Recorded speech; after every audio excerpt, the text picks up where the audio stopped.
On today's podcast, your hosts TC and Chris Nicole discuss their perspectives on dietary practices for seasons focused on growth and strength versus seasons of cutting for competition events. On dietary practices for seasons focused on growth and strength versus seasons of cutting for competition events.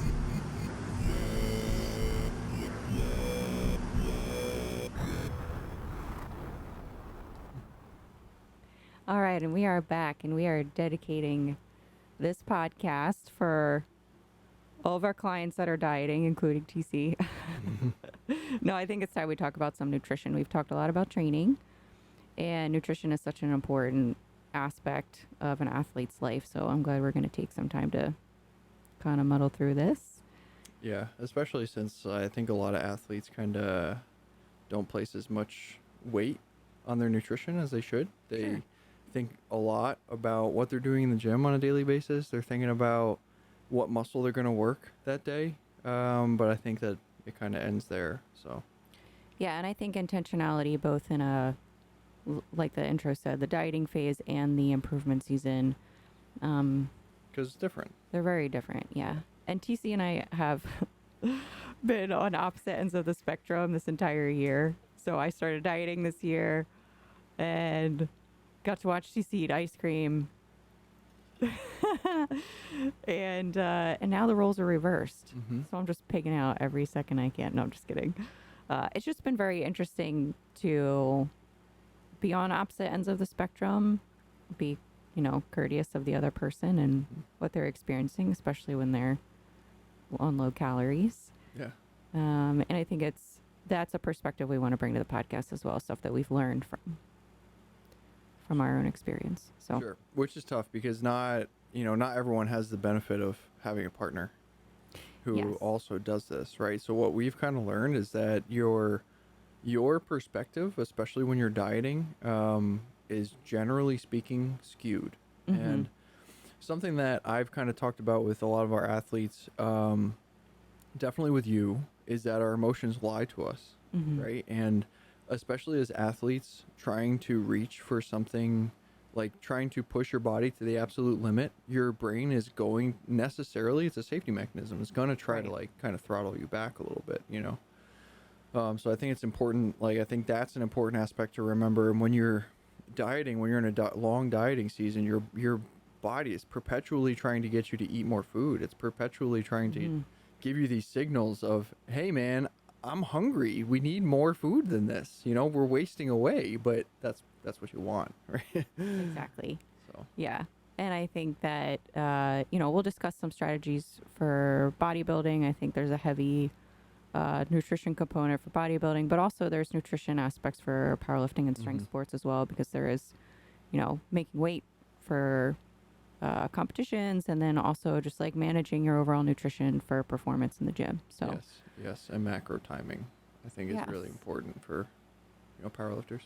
Exactly. So is there a specific topic you want to start with first, or should we just discuss Well, I guess first, I just want to expand just a tiny bit more on us having the benefit of going through each other's seasons together, right? So, yeah. I think this is the first time that you've had to be the support for someone in a prep, right? It's wild. So this is my second year. The first year we were together, you competed, and I loved it. I was basically just your helper, right? I worked like a few hours a day during the week on that office for John, and that was pretty much it. The rest of the time, I was just kind of learning the relationship, and it was great. And then this year, I kind of started cutting, but I wasn't tracking any food, and it was, like you said, it was definitely beneficial to have at least one of us on some slightly higher calories than the other one, so that we can be a little more patient. Right. Not that we still didn't run into some issues, but at the end of the day, I think we both knew that we're both on the same page. Neither one of us is trying to irritate or upset the other one, and we both have, each other's best interests in mind. So when you have the opportunity to be on both sides of prep, I think it really allows you to be a better support for the other person, in both aspects, right? So once you realize how hangry you can be and how irritable and how unreasonable you can be, you can really make a bigger effort to throttle that back so that, your loved ones aren't perpetually like, well, screw you then. Yeah, and like your sport is destroying you and making, Yeah. like how you respond to those moments of like just really struggling through. That your loved ones are looking at that too. So, Yeah, they see you being irritable and unhappy, and that's all they see. So whether or not you're, consciously unhappy through this prep or not, if that's what they see, that is what they're going to support. So they're going to push you towards not doing this again versus, the opposite. correct. They're going to make that direct correlation. So it gives you the opportunity to say, okay, wow, like, this is a real issue, and I need to make sure that I'm actually portraying, what's inside of me and not just, firing from the hip and being a little irritable. Sure. Yeah, that's a good point, because then your support system washes away. The more irritable you get with people, I mean, all of the greats talk about how important having their circle is. Right. And without that support network, you're not going to be successful in really any kind of extreme endeavor, Correct. if you don't have your support system, if you want to go fast, go alone. If you want to go far, go together. Exactly. And I think if you have, a spouse or significant other that does not participate in your sport, there's also the benefit of just learning to communicate. I think that's been a big one for us as well. We both, when we're dieting, we need completely different things. Like TC needs something completely different from me than I need from him. I just need to be busy all day and be left alone. Oh my kinda. gosh. Like, you can interact with me, but like, just let me do my thing. And I'm like as productive as like the picture hanging on the wall. Like, don't give me extra things to do. I just need to be like a robot and not have extras. I mean, I've done like really dumb things on low calories because my brain was just not functioning optimally in the past. So it's very interesting to watch you go through a prep, and what you need to get by is very different. Yeah, which we've had issues with that, right? Like, you're trying to help me. I'm like, no, that's okay. No, I'm okay. No, that's fine. No, and by the end of that interaction, you are so mad at me because just let me help you. And I'm like, oh, babe, I don't need it. It's I'm okay. like, I Everything's know fine. this man needs help, but it's better to just let you have your routine, and I hang back. If you need something, you ask me. Exactly. And that was the compromise that we came to, is that I would try to be more vocal about asking for help intentionally, so that, because it's a two-way street, right? Like, me allowing you to help me is, it's doing something for me, but it's also placating your mentality because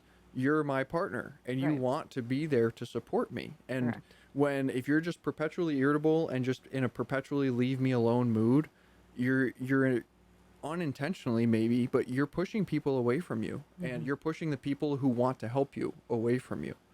So that's something that I've really had to work to do, which is, slow down and like ask for, like, let you know what you can do for me. So you make, our veggies, if we have cooked, raw veggies, and you make those for us. You make some rice and the Instant Pot, you make chicken, like, you make sure the fridge stays stocked. And Yeah. every morning I get up, I do the dishes, I make my meals for the day, and I come out and do cardio and stretching, blah, blah, blah. But like, it just makes it very easy for me to just continue plodding along. So. Right. And I think once we found a routine, I knew where I could fit, where my role would be in supporting you in a prep. Yes. And I think no matter if you're a more independent person and you need less help, or you're someone like me that I'll like, yes, please help, please send help always. I think everybody can use patience. I think that when you're dieting, you need to be patient with yourself. Your fuse, a lot of times, it's just it's gonna surprise you that all of a sudden you're at level 10 about something because you maybe had a longer stretch between meals, or it's just like you can only handle so many things in a day of disappointments or whatever. Or it just hits you the wrong way. Right. Some days you just have bad days and you're like, man, I just cannot get my head in the right and I spot. just think it's very important as an athlete to maintain like personal honesty, but as you diet, being honest with yourself becomes harder and harder, and you just kind of have to tell yourself, okay, I was probably wrong in that altercation. How? what did I do wrong? And if you start looking at things like that, first of all, you're going to be a lot less mad at the world because you feel a lot less like things are happening to you. And you start to take responsibility for these things, which is, it's from that book, Extreme Ownership by David Goggins. Oh, no, that's Jocko Wilkins. Extreme Ownership? I'll Google it right now. If you're watching on YouTube, Google I'm it. Googling it right now. But basically, the book talks about that. Just basically make everything your fault, and take responsibility for as many different things as you can. He kind of takes it to extreme, but that's okay. If you're perpetually saying, okay, what could I have done to positively affect that situation? What can I do in the future to make this go the way I want it to go? Like, you're going to have much better results. Yes, I win. Jocko Wilkins. Huh. Oh, I didn't even say his last name right. Willink. Jocko Willink. It is a good book. Yeah. So yeah. Anyway, that's really hard because everyone, when you're angry at something, you don't want to be wrong. Like, that's the last thing in the world that you want to be, is wrong about that thing that pissed you off.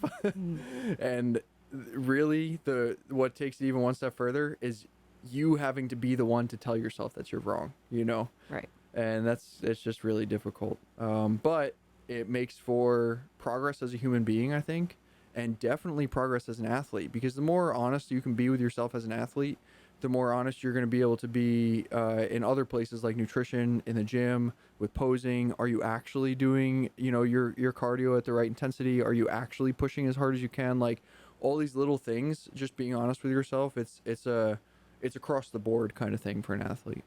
Right. And I think different things will be more energy taxing for different people. I know for me, being an introverted individual, and I think TC, you could probably relate to that as well. A lot of social interaction is a lot of stimulation. And so I have to, in order to keep my attitude in a good place and not feel drained, I have to meter some of that social interaction. So it's allocated for clientele, first and foremost. And, I have to watch how many hours I spend on Instagram answering questions for people. There's seasons for everything. And just like we're going to talk about nutrition being metered for whatever season you're in, other activities can be metered as well. It's just to maintain your peace of mind and to give your best to your partner at the end of the day. Yeah. So on that note, excuse me, let's go into, talking about the differences between, so we've been talking about what happens when you're cutting. And that's not always just for competition. You mean when you're suffering? Yeah.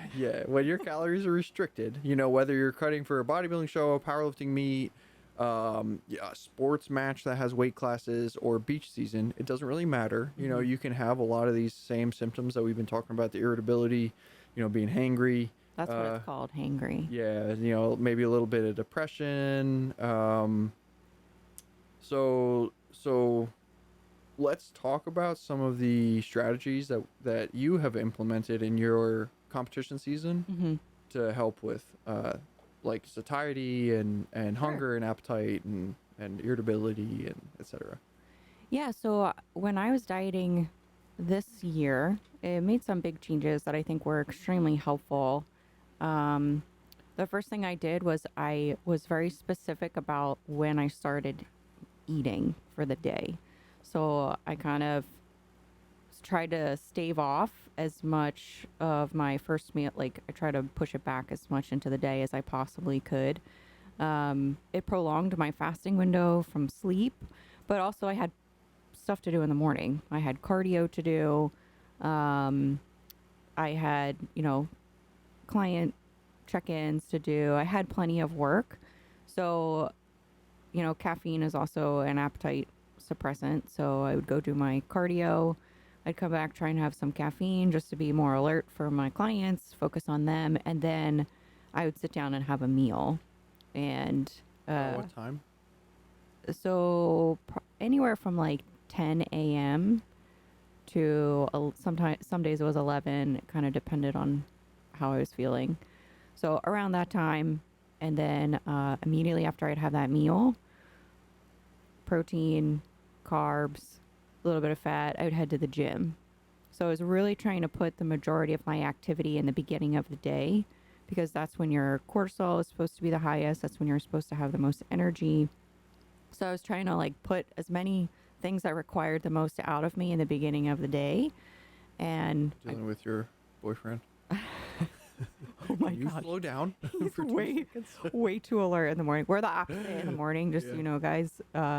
Yeah, so cutting season was fun. Oh my gosh, just there's no one. No, you can't talk to me. Mhm. Go away. It was Yeah, some of Diego and I would leave. All right, we're going for a walk. Fine. let's leave mom alone. So yeah, but it was similar to you, is where like I needed my routine, and Yeah. food fit very nicely into that because I knew I was working towards that first meal. I was going to the gym, I was finishing that task and working towards my second meal. And then after that, my energy starts to like dip towards the end of the day. I think most people experience that. Afternoon starts to come down, and then by nighttime, forget it. So I think I was eating, let's see, 1, 2, 5 meals a day. Yeah, you were eating a bunch. I try to eat several meals just for balancing out blood sugar.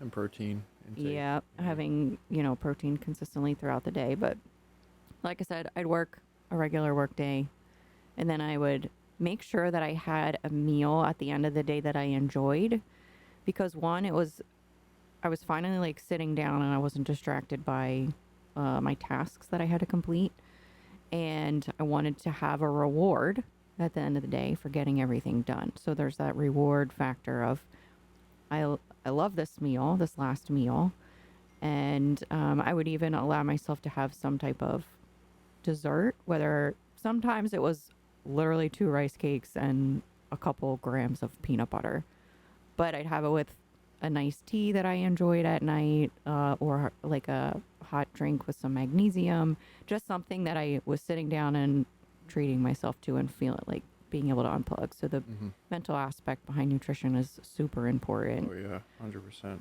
And when I could, a good hack that I still do is I'll do non-fat Greek yogurt and I'll mix it with a protein powder that I really enjoy. I actually really like Core Nutritional's vegan protein. I think it's got great flavor profile. It actually makes it's like frosting to me when I mix it up. And I'll chill it in the freezer for, I don't know, However long it takes for you to remember it's in there. I'll go get it. I'll put it in the freezer, go get a shower, and then come back out, and that's Mhm. what I enjoy for my last meal. And then, like, depending on your calorie allotment, like sometimes I put dried fruit on there or some granola or something like that. But yeah, I think it's important to have meals that you enjoy, food that you enjoy, and that's why I like having. That's why I like teaching people about macros rather than having them stuck to meal plans. Yeah. Well, it makes it a lot easier to create something sustainable, I think, when you have macros instead of a meal plan. If you have a meal plan, that's all you know. And then all of a sudden you're traveling and, oh crap, I just left my lunchbox on the roof of the car. Now what do I do? Oh, that's the worst. Another fun hack too is I would utilize once I got towards closer to my show, your food choices can get a little bit limited because you are really trying to pick things that are going to keep you full, and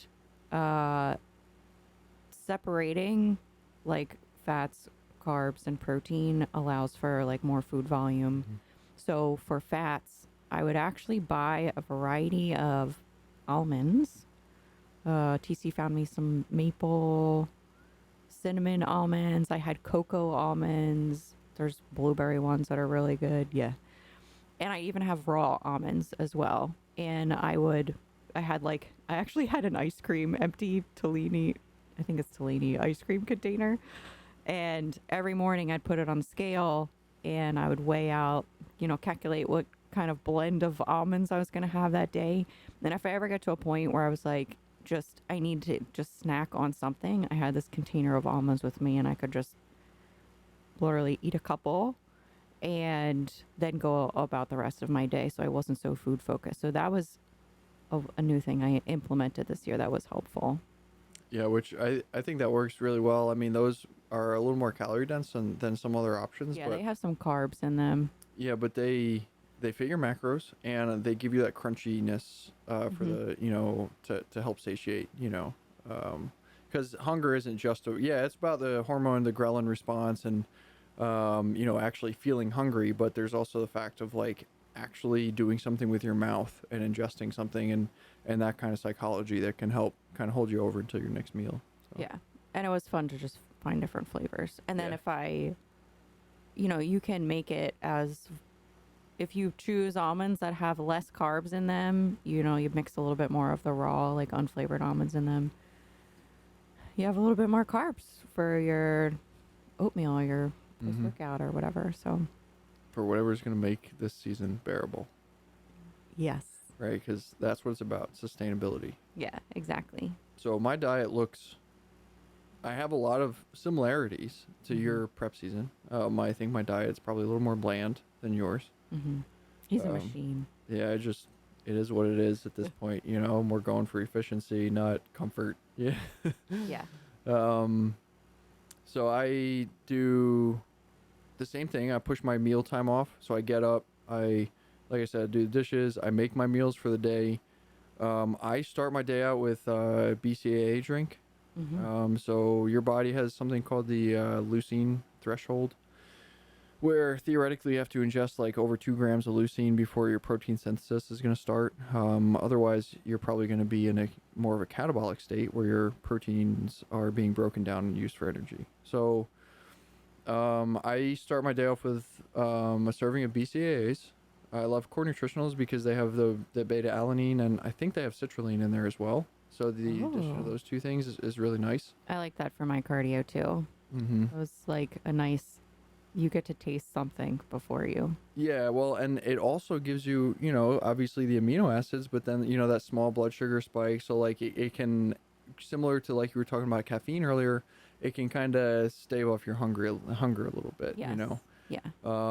So I have been coming out to the barn. I do my cardio. I stretch a little bit. I started doing 30 and 30. So I do like, 10 minutes of cardio and then 10 pull-ups and 10 minutes of cardio, 10 pull-ups, 10 minutes of cardio, 10 pull-ups because my lower lats they were lacking. So my lower lats and my upper pecs was my feedback from the last show. So, we're going to make them oversized coming up. We're just going to hit those and do Or nothing if else. he's bored, he does yard work. I caught him the other day Yeah. raking.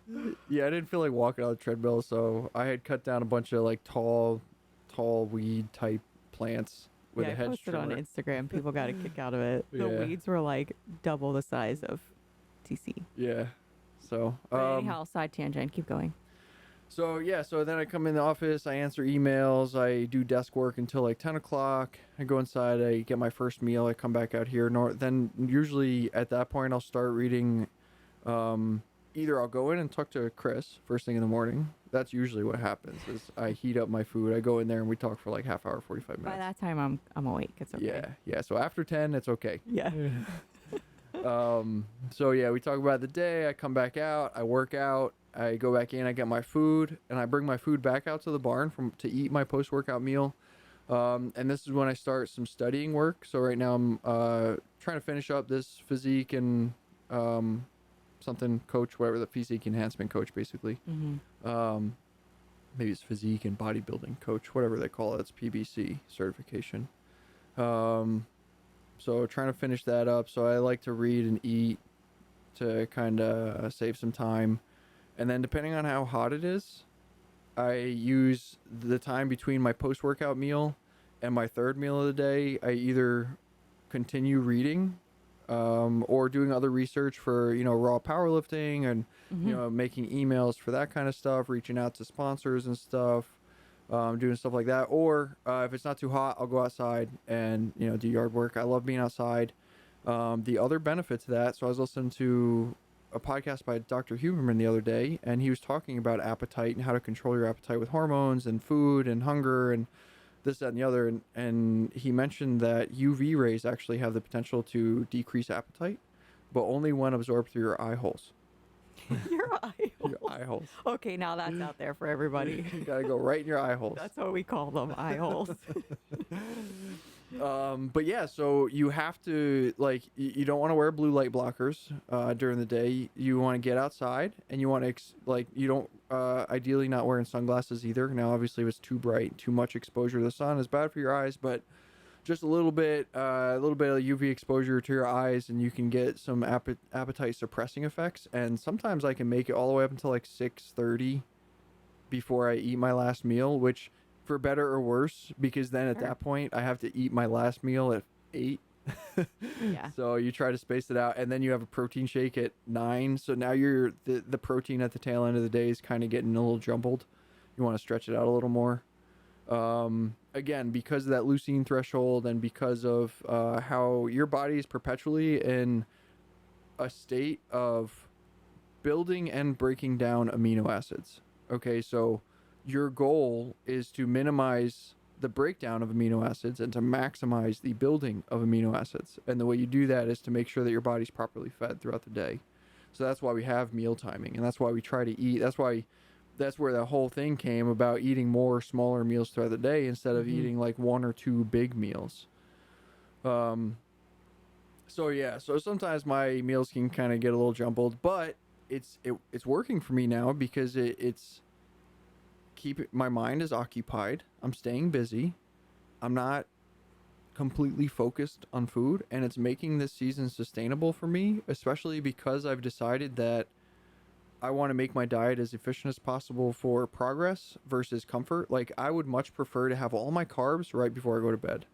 There's nothing better than sitting down, watching some TV with your babe, and eating a nice big bowl of ice cream or cereal, which is what my cheat meal has been, like, Mine was oatmeal, and I would put Reese cups in there.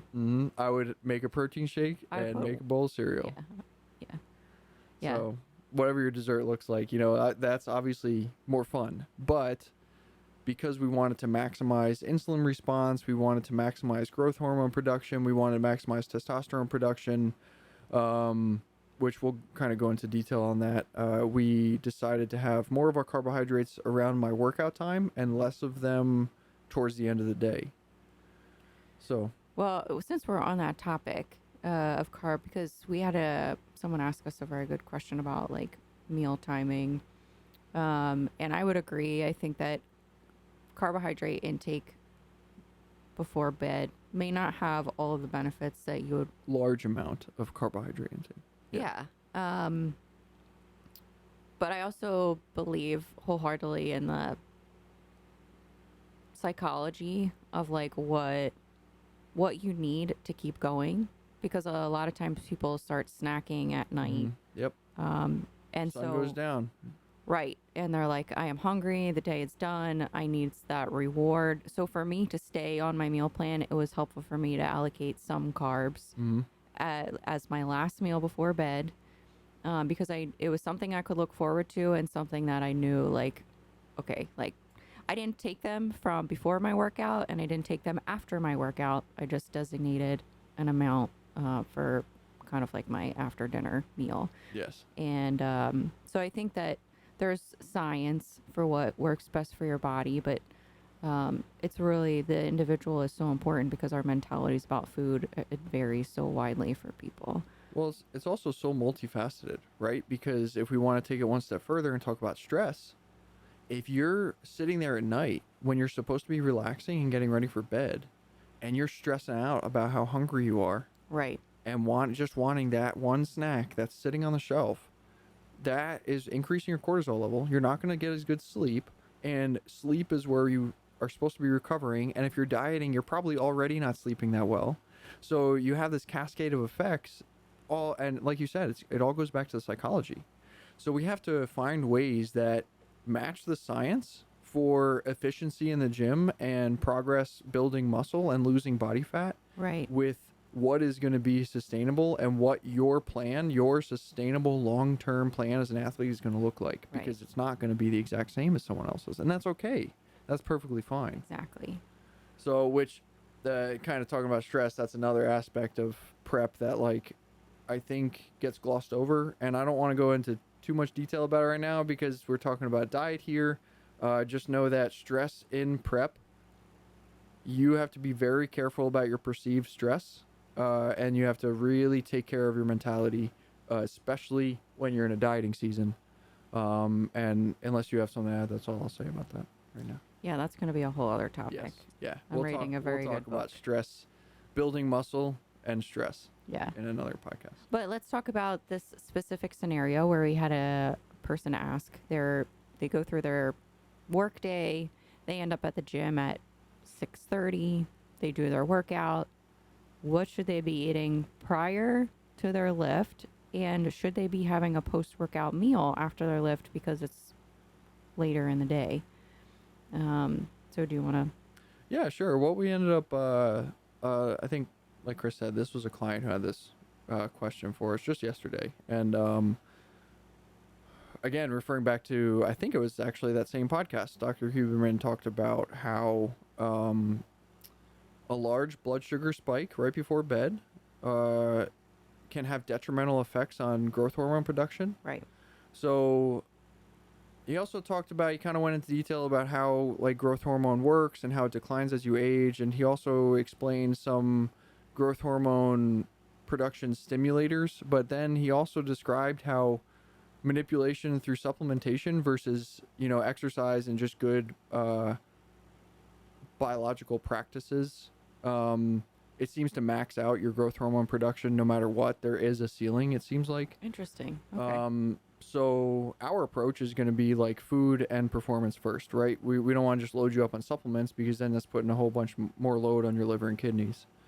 So ideally, in this situation, taking that information about growth hormone, we don't want a huge influx of carbohydrates right before bed. Having said that, we know that eating carbohydrates with protein post-workout increases the rate of protein synthesis. Correct. So we want to try to capitalize on both of these things. And what we ended up telling her is eat your normal meal, so eat your dinner basically before your workout, with adequate protein and carbohydrates, but not large enough to where you're not going to feel well moving around in the gym. Right. And then afterwards, you have, another protein serving, whether that's, I would suggest for it to be a shake just because it's super easily digested. Yes. And then some carbohydrates. So instead of having 40 or 50, like you would if you worked out in the middle of the day, maybe 15 to 20 carbs, just so that you can get that small insulin spike. Exactly. And it can work with the protein that you're ingesting there. And if you're having plenty of carbohydrates prior to your workout, you're going to be utilizing them during, and then that's also going to be helpful. Your body's not going to run through that immediately, especially in her case. It's not like a crazy dieting phase. So yeah. And then go ahead. Oh, I was just going to say it's also trial and error too. Yeah. Because if eating that last meal with carbohydrates interrupts her sleep, then we need to relook at maybe pulling carbohydrates out, and she's solely doing the protein shake. But if she's too hungry because now you've digested that protein, they need a little bit of extra. Then we look at other dietary things that we can include in there where she's getting quality sleep, because like you had said, sleep is the most important thing when we're trying to facilitate changes with the physique. Sure. Yeah, then taking it one step further, we can try to schedule her workouts to where she has as few workouts after work as possible. Correct. And then you work out Saturday and Sunday instead of having one or both of your weekend days be your rest days. You work out those days because you can get your workout in a little earlier, and you can have your nutrition surrounding your workout be a little more substantial. Right. Yeah. So. All right. So what about for improvement season? Now we are getting more food. So I think one of the first things, so what we didn't say explicitly is an eating window for competition or cutting season, right? I think you and I pretty much stay within 12 hours of an eating window. Yeah. 10 to 10 kind of, I think is a good estimation. Yeah, I would agree. So I think that that's a good practice. I think that when you're in improvement season, when you're reversing out from a show, you can keep your meal timing probably pretty close to the same, right? We're just increasing quantities, maybe having some of those foods that you weren't able to eat before because they're a little more calorie dense. maybe they have a little more fat than you were allowed to have before. So, but then there's going to come a point, probably when you reach your maintenance stage, which maintenance in this would be a small surplus for your growing season. Mm-hmm. When you reach that maintenance stage, you're probably going to have to move your first meal back a little bit and eat like almost right upon waking to like get your metabolism going, right? So now we're moving stuff around, your blood is in your stomach as a digesting stuff, and you can get that first serving of protein instead of just being BCAAs. You can get a first serving of actual real whole food protein right out the gate in the morning. And I think it just makes your body work a little more efficiently. Yeah, I know for me so this is the first time that I've eaten this much food and I'm still trying to get a handle on it. I started getting more food after I was done my competition season, and it was glorious. And then I got to this point where I was like, it would be like 5 o'clock, and I'd be like, which, by the way, if your partner's dieting, don't complain to him that you don't you don't know how you're gonna get all this food in. That's not very kind. But I would be like, man, I need to start eating more food earlier. But I think when you're dieting, you get into this scarcity mindset of like, I need to like trail this food out. So like point by point to like, okay, now I got a little bit of energy. I can complete these things. And then I start running out of gas and I need to like refuel. And so I was still operating within that. And then I was having all this extra macros at the end of the day, which now I'm in the situation of like, what do I do? Do I just like make this giant, like you'd have to start eating ice cream to hit all your macros. So for me, my eating window did shift. When I was dieting, it was like a 10 to 10 because I could not sleep if I was hungry. So I needed to have food like an hour before bed so that I could actually go to sleep. Now, I have a little bit more of a leniency with, what I have in my program. So my appetite's actually starting to increase in the morning. And so I've never been a big morning eater, but I find that I'm starting to get hungry around 9. And so I just start eating at 9. And then I just choose to, like you said, TC, like increase the volume of food. And I'm also trying to use this opportunity to maximize my nutrition for the goals that I have. What's that? I said 4 Reese's cups. Well, no, just kidding. Sorry.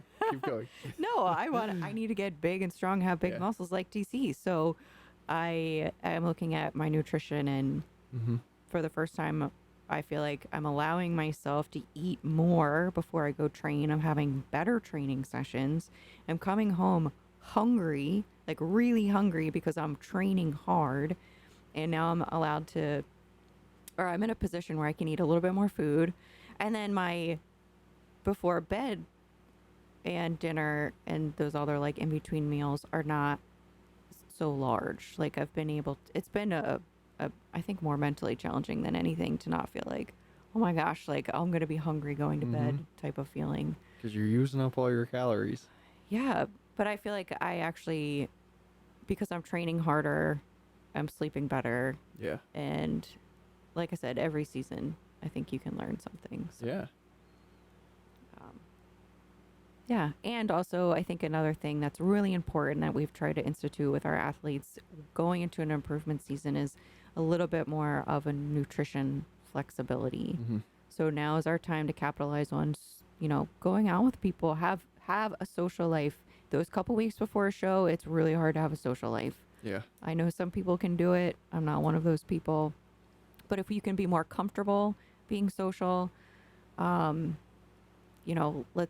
institute refeeds. Let's let you have some meals out with your spouse who's like hung in with you that whole time while you were a little bit cranky and dieting. Like, let's incorporate those things. And I also think going back to your dieting season, incorporating diet breaks. Thank you, Coach Paul. Refeeds, like things where you're interrupting that constant dieting phase to give your body a little bit of a break. And there's a million things that happen with that, and I won't go into it, but again, there's strategy in each season with what you're doing with your nutrition, not just meal timing, but calorie interruption, whatever. I'm just getting on a tangent. So basically, what you're saying is during your competition prep season, there's going to be much heavier focus on diet, and it's probably going to be the harder aspect of your prep. Yes. Whereas in your off season, we want to have a more flexible approach. So like, I think you mentioned Paul. I think for you, he mentioned that as long as you stay within 10% of your macro goals, that's where he wants you. That was really hard, by the way. Yes, like having Chris, when the first day she tried to eat more than her calories, like I had to fight her so much on it. I said, babe, you said 10%, you're over by 20 calories. That's 1%. Not even, because you're over 2,000 calories right now. Oh, yeah. It was So yeah, like changing that mentality, I think is very important. Because to not be perfect. How much stress was that? And especially in your off season, if you're still stressing about trying to make everything perfect in your diet, Right. you're not going to have any capacity for doing anything else, you know? In your off season, and I keep saying off season, that's just kind of a slip up because that's what people have coined it as. Correct. But it's not your off season. This is your growing season, okay? But during your growing season, you don't want to have that mental stress surrounding your food. So your body sees all stress the same, whether it's mental stress, whether it's social stress, anxiety, whether it's, you know, stress from your job, from your relationship, or whether it's stress from your workouts. Your body's going to see all stress the same, and it can only handle a certain amount of stress.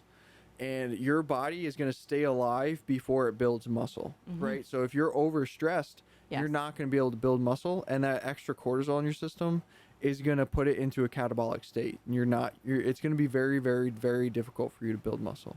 Exactly. And in the past, like to combat that anxiety around food, I have given some of my clients like flex calories, where here's your, you know, this is what your daily macros and calories are going to look like. Add 500 calories, eat them however you want. And that did work well for some people. Like they just had a day where they had a crazy leg workout. They were extra hungry. They wanted to be able to eat those extra calories, and they could. And those 500 calories, you know, depending on the person, it was more or less, and depending on their psychology of what they were wanting out of the experience, gave them a budget where, and so if you're like on the weekend and you're like, well, whatever you feed, I really want some extra food with my significant other this weekend, so I'm gonna save such and such amount for that. Or if you're just in a spot where you're like really struggling and you're like, man, I'm just gonna eat the whole house, you don't have to feel bad knowing you have those extra calories, because sometimes, just for me, mentally knowing that I can eat more if I want to and it's not frowned upon, it takes away the stress of it altogether. a lot of times you don't even have to use it. A lot of times I don't. It's a break in case of emergency. Right. Just having the fire extinguisher there, you know.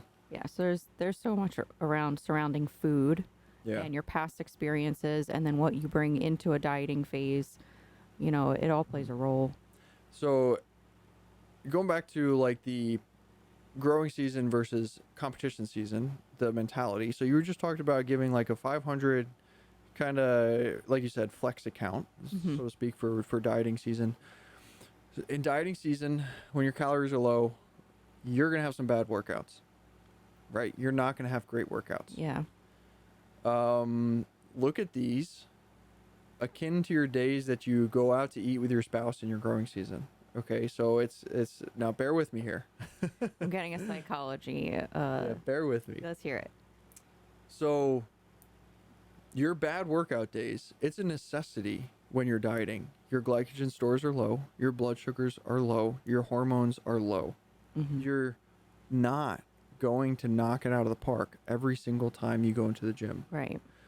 Your goal should be activity and proper muscle activation, right? Okay, so we don't need to go in there and destroy. Your goal is to go in there, perform the workout, and execute the technique as well as you can. because you're just not going to have the same power and strength that you have otherwise. And as long as you're super intentional about your body positioning, you're still going to get benefit out of it anyway. Correct. Yeah. Your muscles grow not just from damage, but also just from mechanical tension being applied to them. So, yeah. So your focal point is on your diet, right? And like we talked about earlier, that's going to be the hard part of your prep. Whereas in your growing season, you're probably going to have a lot more good workouts. And when you have a bad workout, it just wasn't working today because you're in a good mood. And then you might go out to eat that weekend and then wake up the next day and feel like a fat person, which in actuality is not the case, right? Like, you didn't just turn into a fat shit overnight, but like, you might wake up and feel that way. Right. And we have to maintain this kind of objective, honest approach with ourselves and say, it's okay that I had a bad workout in my prep season. It's okay that I went out to eat with my significant other in my growing season. These are the things that make this lifestyle sustainable. Mm-hmm. When you do not allow yourself for any wiggle room at all, ever, in any aspect, you're going to fail. You're going to get burnt out and you're going to quit. You're going to give up, because that's impossible. That's literally impossible. I don't care what athlete is out there. It could be Chris Bumstead.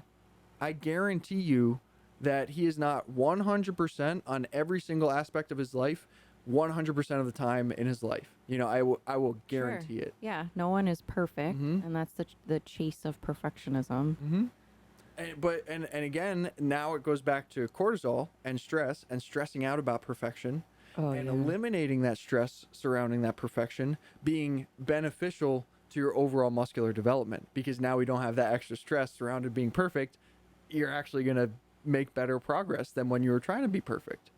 Right, which I think like coincides with setting up your nutrition to eliminate stress Yes. as much as possible. Yes. And I think that's why you have to look at your individual schedule, your responsibilities, and it's trial and error a lot of times, figuring out what's going to work. Mm-hmm.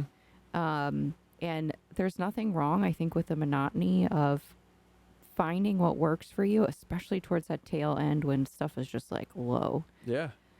This is working for me. This is what I know to expect. This is what my body appreciates.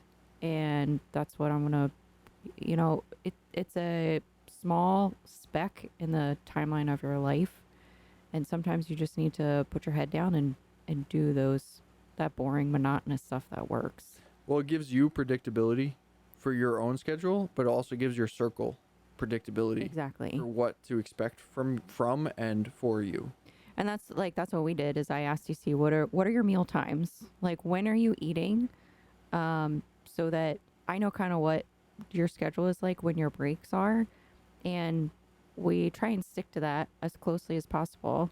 Even if we're going to go see family, like, it's okay to let them know. And we did that when I was dieting and we went and saw your family in Arizona. Like, this is what my life is like right now. This is where my meal timing is. These are the foods that I'm eating. And for people that are new to you competing, it's going to be a learning curve. They're not going to understand. It's going to feel weird to them. Mm-hmm. And you just have to like hold your ground, like be kind. You don't have to be nasty, but like, this is what I need to do to achieve this goal. And I promise you they come around. Yeah. Like, my mom has adopted different like cooking techniques, and her passion is to feed us. So however and whatever that looks like, that's what she wants to do. Yeah. And I've had the privilege of people in your family do that for me as well. Like Danae, like cooking food for me because she just wants to support people that she loves. So yeah, that's another important aspect too, is just like the other people in your life when you're dealing with, executing your prep and it's getting a little bit hairy with the nutrition. So, why don't we, unless you have something you wanted to add, but I'd like to transition into like powerlifting. Are you okay with that? Yeah.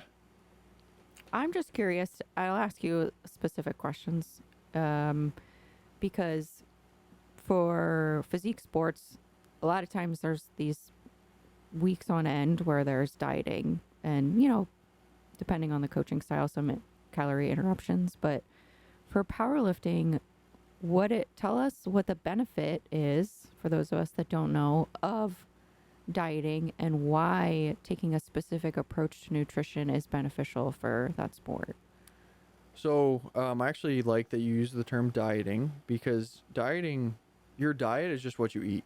Right. I'm going on a diet. That means that you're adopting a certain diet. You know, people usually use that term for weight loss, but it just means you're adopting a certain diet, right? So for powerlifters, generally speaking, entry to intermediate level powerlifters should probably not look to cut. And if they do, it should not be a ton of weight. There are a few different things that happen when you cut weight. Obviously, you have less glycogen stores. Your anaerobic capacity is going to be slightly decreased because of that. Your hormone levels are going to be lower. Your strength potential is going to be lower because of that. Your body fat is going to be different, so your leverages and your proportions are going to be different. Yes. So there are a lot of different factors that make it's just kind of counterintuitive for entry-level lifters to cut a lot of weight. Also, they generally don't do it right. They generally just starve themselves and then wonder why they showed up on meet day and couldn't hit any of their PRs. Right. So stay within a relative range to your weight class, like something that's reasonable. I think that for powerlifters just starting to take control of their diet, let's start with that demographic. That's great. Yeah. You should be tracking your weight on a daily basis and tracking your protein on a daily basis. You should be getting 1 gram of protein per pound of body weight, and you should aim to get the vast majority of your carbohydrates in the 2 meals directly bookending your workouts. Okay, so you want more carbs in your pre and post workout than in the rest of your meals. Okay. What about during your workout? So it depends what season you're in. Okay. Right? If you are trying to drop a little weight, you probably don't need anything for a powerlifting workout.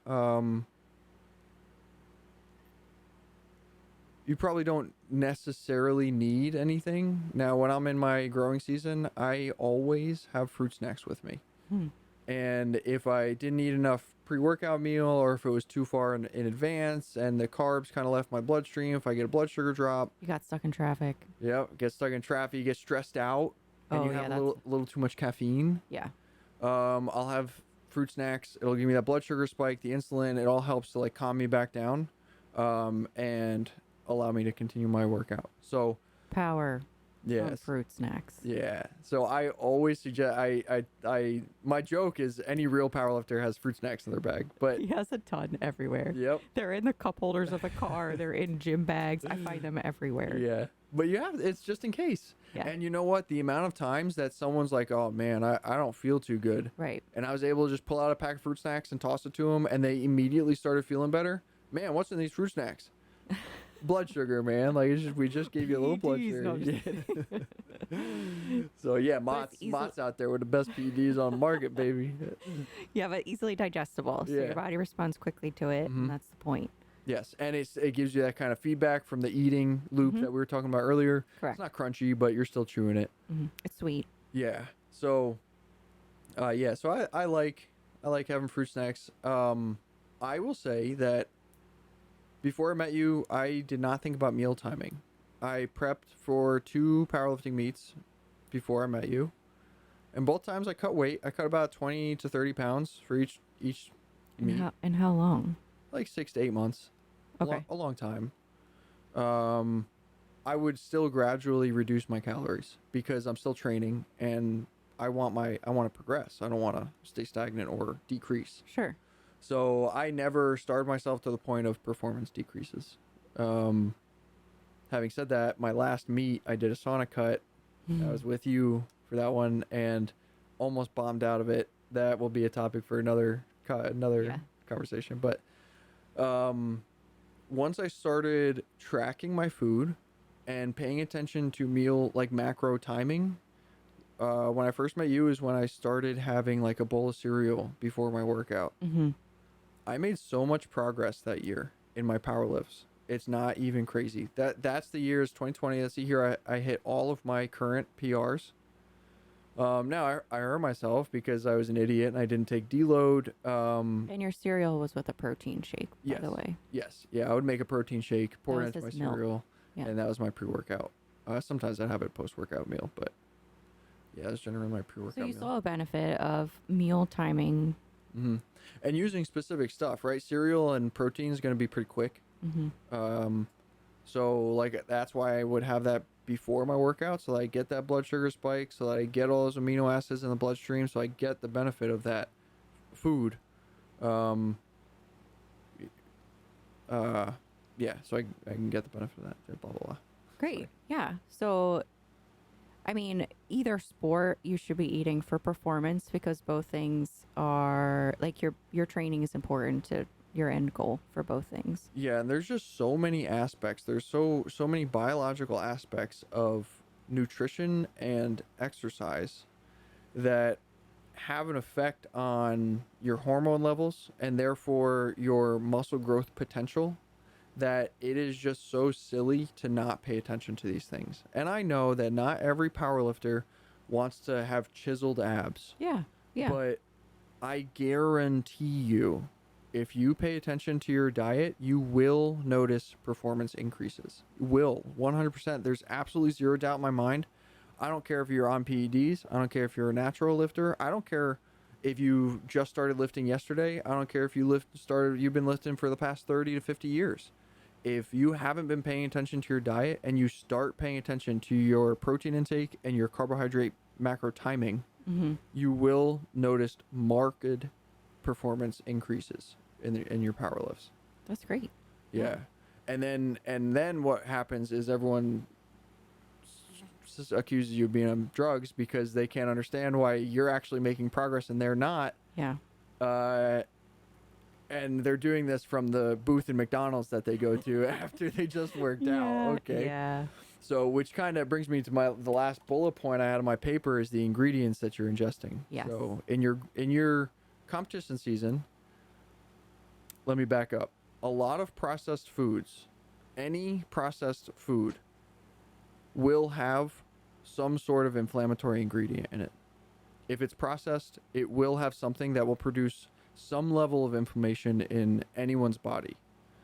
Now, the level to which you get inflamed probably going to be different for different people. Like if I eat gluten, I might feel a little bloated, I might look a little softer, but you're going to know I had gluten yesterday for sure. Undoubtedly, you're going to know.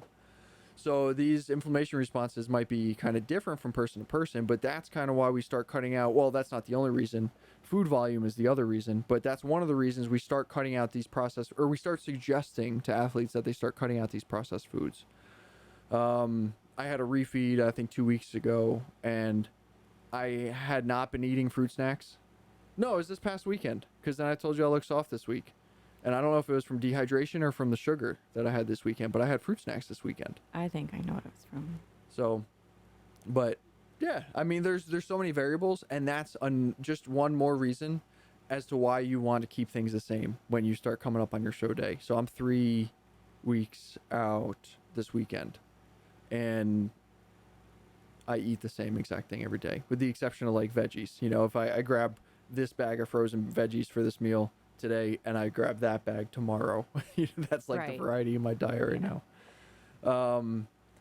So yeah, these processed foods, they can create this inflammation, and in your growing season that you can kind of handle it a little more, right? Because we're not necessarily worried about aesthetics. If you're a powerlifter, you're not necessarily worried about aesthetics, you're kind of more worried about performance. But if your body has to deal with that inflammation, going back to what we talked about, stress, your body sees all stress the same, and that inflammation is just pinging up your stress level. Even if it's only a tiny little bit, it's still adding to that overall stress level. Well, I think there's also the benefit of the ice cream phenomenon, where you're ingesting something that's processed, it's full of sugar, blah, blah, blah, but you may drop weight. So, why? Tell us why. Because of a stress response. If you are enjoying something and you're relaxing. So you're not eating ice cream and being like, oh my gosh, like this is horrible for me. This is so bad. Like I'm going to get so fat from this, but it doesn't matter because it tastes good. And oh, I'm going to regret this tomorrow. I don't want to get on the scale. And you start spiraling.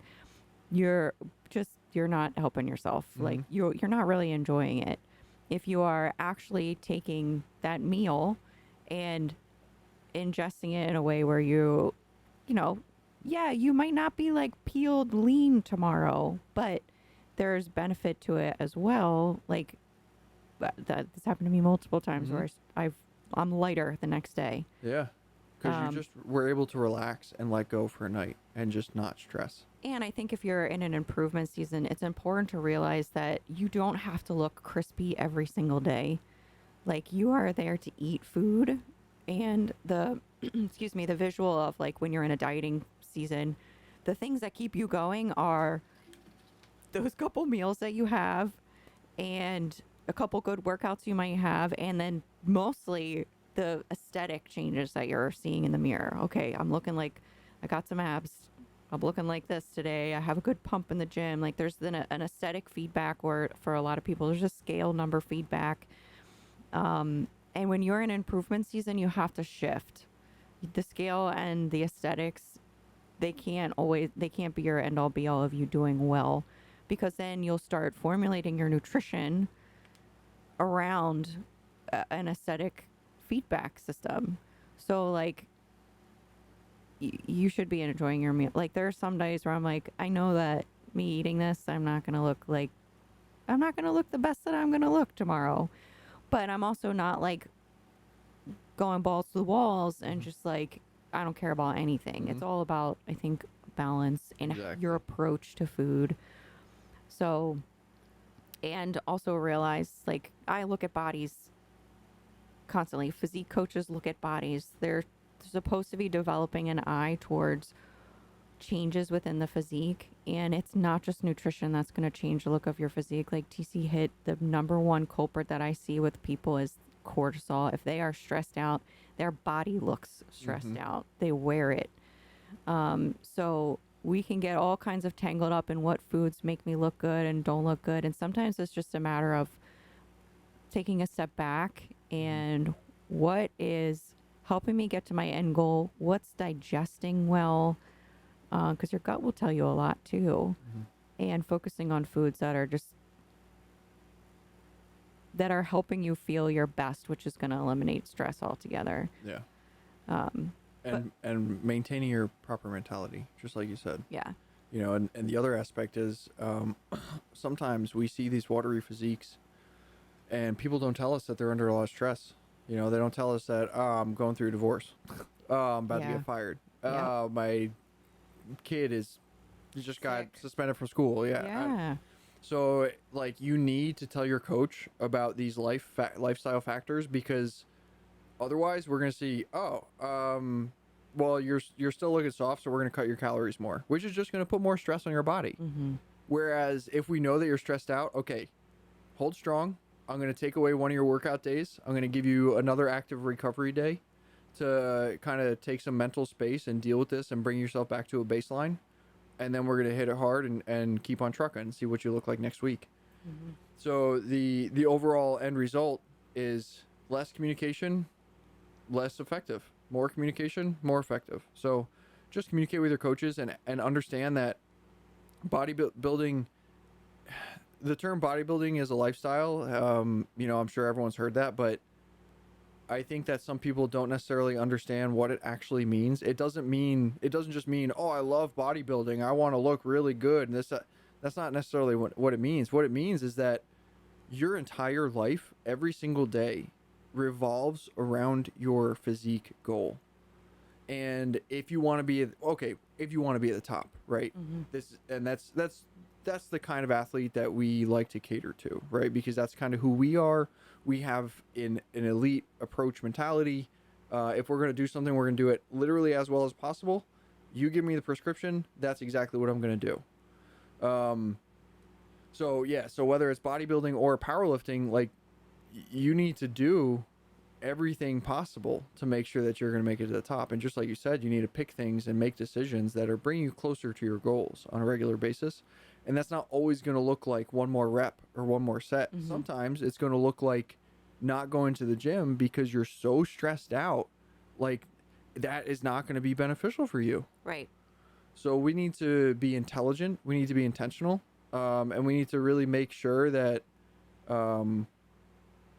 you're not making decisions that are counterintuitive to your goals. And not every situation is going to have the same answer.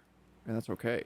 Yeah. And your life's never going to be perfect. You're never going to, or if you try and seek out perfection for all of the things on your athlete to-do list, you'll reach burnout like I did. And then you just go in the opposite direction. So I think there's a difference between reaching for your highest potential and driving yourself crazy trying to claw your way to being a perfect athlete. Mm-hmm. So, because then we go back to the stress aspect. right. And nutrition is going to look differently for everybody. Mm-hmm. And there's a lot of trial and error. You find what works for you. Mm-hmm. But I did want to hit one more thing about the ingredients, because while I am preaching about food variety, which is a big thing we look at for our athletes in an improvement season especially, you do want to have some food variety in your dieting season as much as you possibly can. You know, there's a benefit to having animal fats if that's something that you digest well, for hormone health, et cetera, et cetera. I don't believe that there's any necessarily bad food.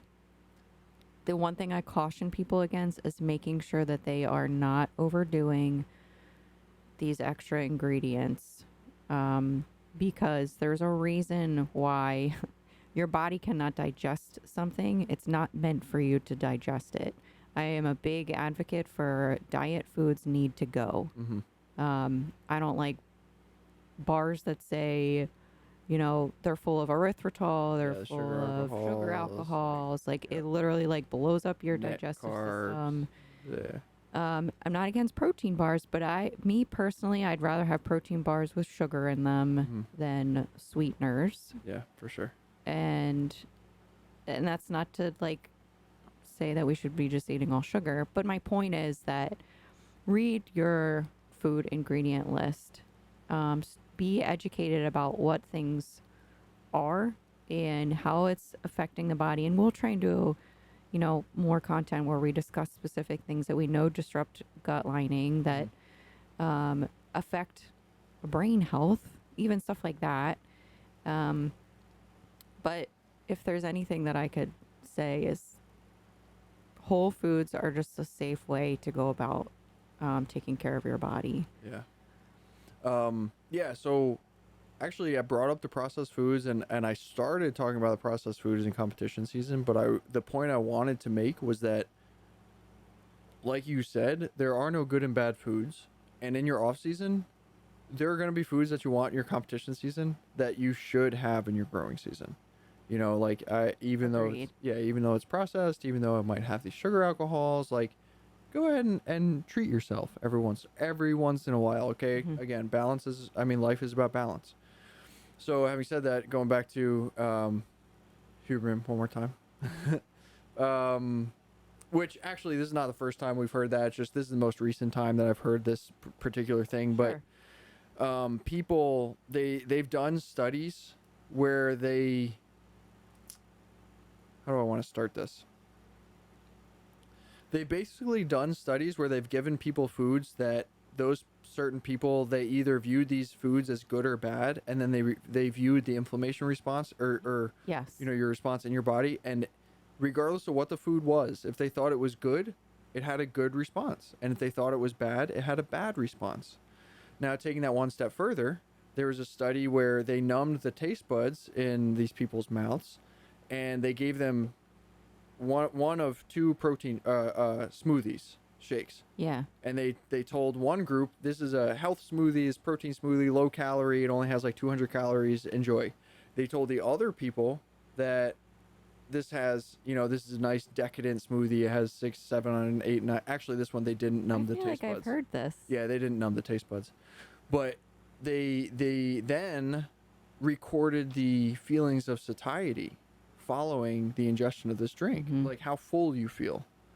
And unsurprisingly, the people who thought they ingested the health food low calorie shake stayed hungrier than the other group. And it was the same shake for both Yep, people. exactly. It So was the your same shake. mentality. Your brain has so much control over you and your progress as an athlete and as a person in general. It's crazy.